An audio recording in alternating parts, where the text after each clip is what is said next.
YouTube. You already know Big Lou stepping back in one more again. But what it do with Big Lou and MCR2? Baby. Bacate. So check it out. Tonight it's going down. Got a big night in sports.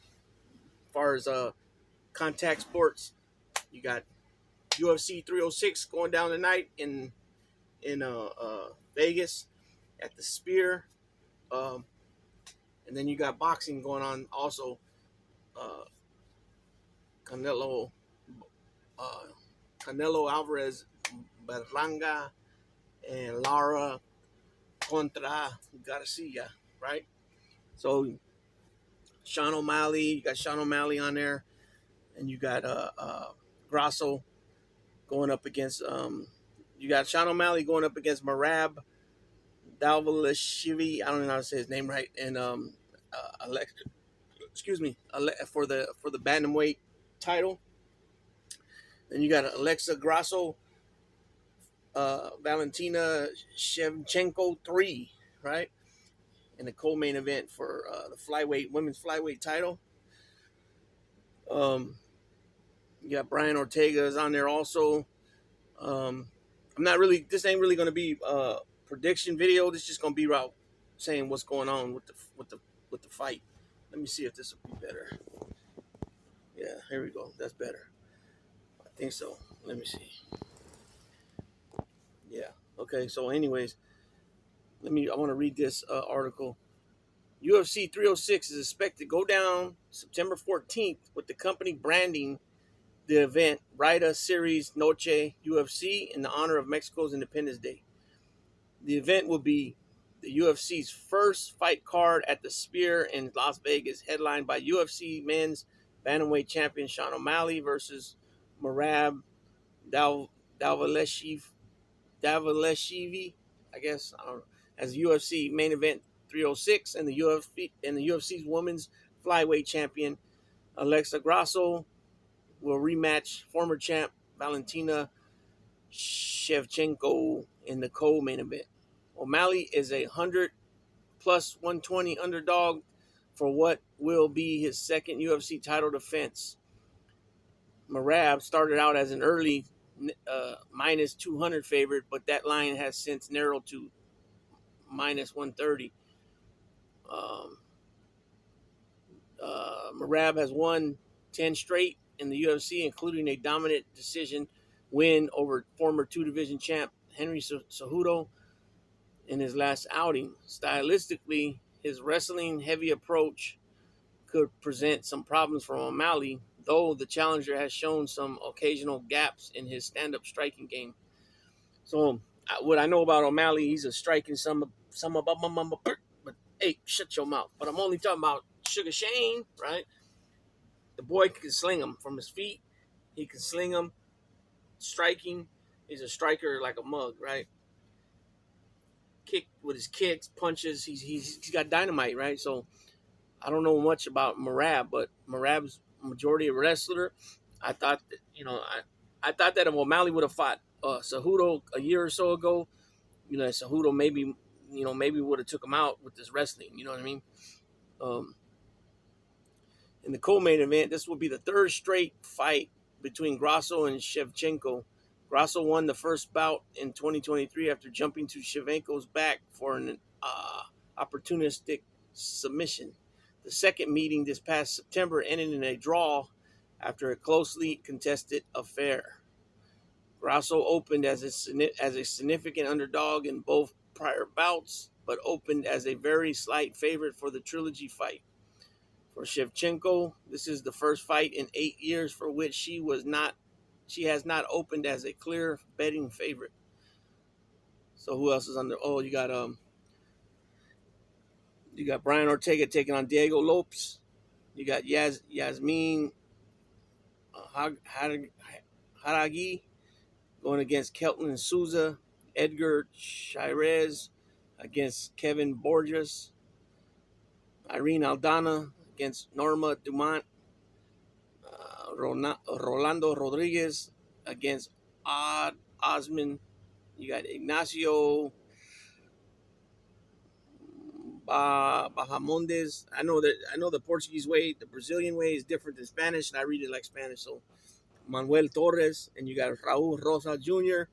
going against Aori Killing, I guess it is.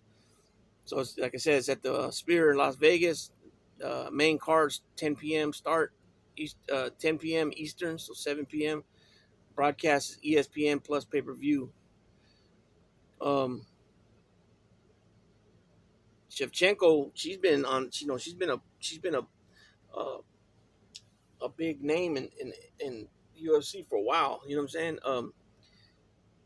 So I wasn't aware of that she had lost the belt, but I was always wondering, well, who took the belt from her? Now I know, right? I don't tend to get all into the UFC a lot. I mean, let me say it this way. I know, there's some guys that I know of, a lot of them, and there's some guys that I know of, but then more names that I've heard of and read articles of, and heard of, like different platforms where it's all about MMA, than really knowing how they are in the ring, other than what I've heard people talk about some of these guys. Other fighters I know, enough about, and then others I know quite enough, even more about, if that makes any sense. Uh, we'll see what happens, but the fact that they went ahead and ran this boxing card tonight as well, might not pan out well for the boxing. But the thing about it is that we know that Canelo fights every Mexican Independence Day weekend, September 16th falls. So this year falls on Tuesday or Monday, excuse me. So he would be fighting on a Saturday, and then he fights May and September, Cinco de Mayo weekend, Mexican Independence weekend. So if you ask me, it was more of the UFC stepping on their toes. I mean, unless they've had this was in the bag for a long time or something like that, and then we know this Canelo Berlanga fight it didn't get made that long ago. What, I think they started talking about it 2-3 weeks ago, maybe something like that. And so it might have been put together. Not might have. It seems like it was put together at the last minute. But then again, you got Danny Garcia fighting Lara, so it would definitely take him longer than 3 weeks to get into fighting shape. You know what I'm saying? So maybe the main card of who Canelo was going to fight, maybe that was just tainted for a while until they figured out they were going to run with Berlanga. I guess, you know what I mean. Nonetheless, I hope everybody's successful. I'm not one to say, oh well, they're not going to do well. I hope they don't do well because I want these guys to do better. No, these guys.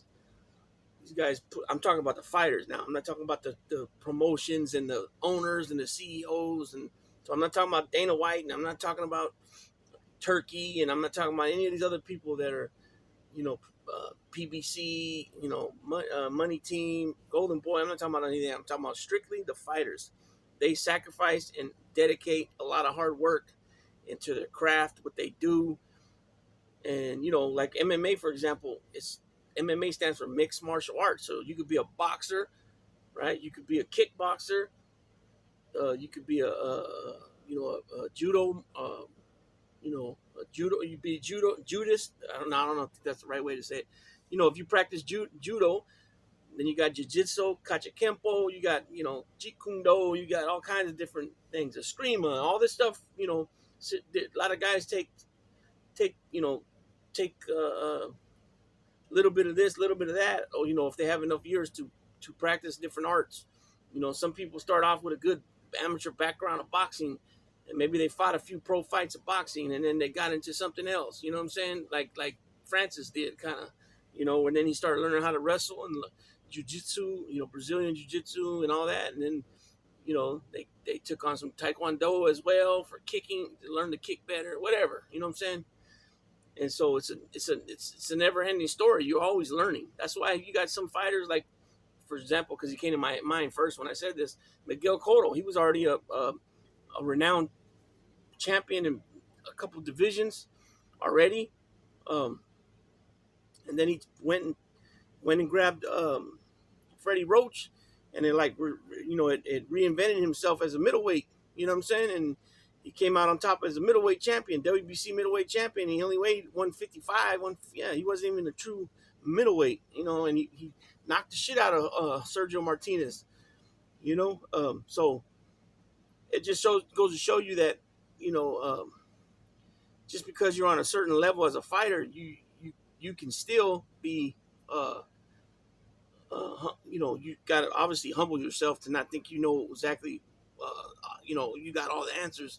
When you humble yourself to say, hey, you know what, this trainer is not working out with me, my style or whatever. I need to just, move on and get with somebody new so I can learn some new stuff. You know what I'm saying? And that's what we see happening with a lot of these fighters, uh, which is a good thing. When things end in bad, like just in bad faith, because they just couldn't get along, and then it becomes a tick for tat war with name calling and stuff.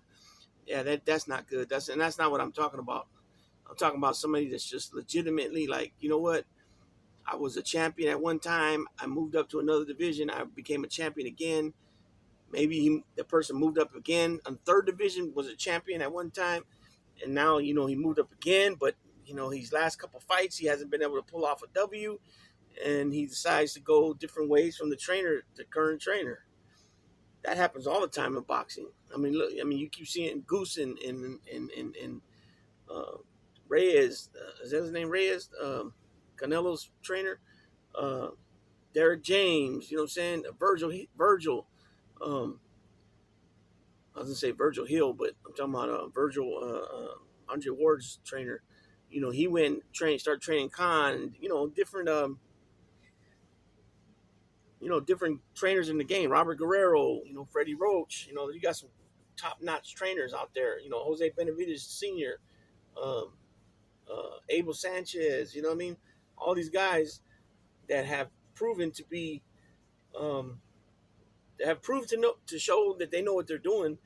And if you seriously have talent, they can point you in the right direction as long as you humble yourself to listen.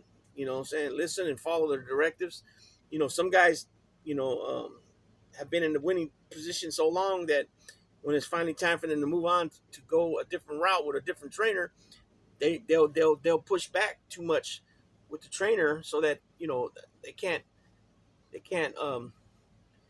what I mean, where they can't pick up the best what the trainer's trying to offer them. They can't pick it up fully because their ego's in the way. They know better. They know more than they do. And if you got that issue going on, it's going to be an issue and it's not going to work out. You know what I'm saying? And that seems to be happening too with a lot of fighters because, like with Ryan Garcia, even though this is a UFC fight, I know they go through the same type of stuff too. Maybe not as broad, not as much as predominant like with boxers, because for one thing, they don't get paid as much as boxers do. Um, but like with Ryan Garcia, he's been with hella trainers already. You know what I'm saying?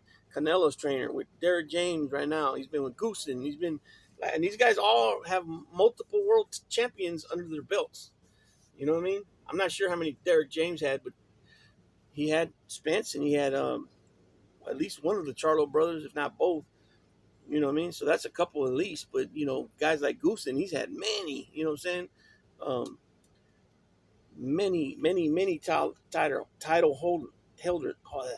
Many guys that held the title. You know what I'm saying? At different weight classes. So that's an issue a lot with certain fighters, and it just boils down to the ego thing. Like I said with Canelo and Turkey, I think what it is, Canelo thinks, hey, I'm the face of boxing. I'm the man. They don't call me Cash Nello for nothing, King Nello for nothing. You know, when I expect a certain amount of money, I expect that certain amount of money. And I think Turkey's more like, because him coming from Saudi Arabia, it's more of a dictatorship over there. Uh, Authoritarian regime. It's like, and I say that because he's been in the government over there. You know, I, it's more like, well, I'm going to give you I'm going to give you an offer that you can't refuse, and not because the money's good. It's because I'm telling you, you're going to, what I'm saying? And maybe that's how Canelo took it. That's what I'm thinking. That Turkey's way of, because he kept saying, I don't like the way he talks. So maybe, he's not giving you an option. He's saying, hey, this is what it's going to be. This is who you're going to fight. This is what you're getting. Sign here. Boom. You know what I'm saying? So with that being said, I'm going to go ahead and close out on this one. Kind of was all over the place as far as different sports and different people, but it was more just to talk about the UFC and the fight tonight. But at the same time, the two venues are crossing over with each other because they're not only on the same night, but they're also in the same town, I believe, too. So, we'll see what happens. But and then on top of that, well, I'll talk about that in the other video. With that being said, don't take off, don't run off, don't hide for that long, because I'm gonna be coming right back with another video, and then another video, and another video, and another one. Gone.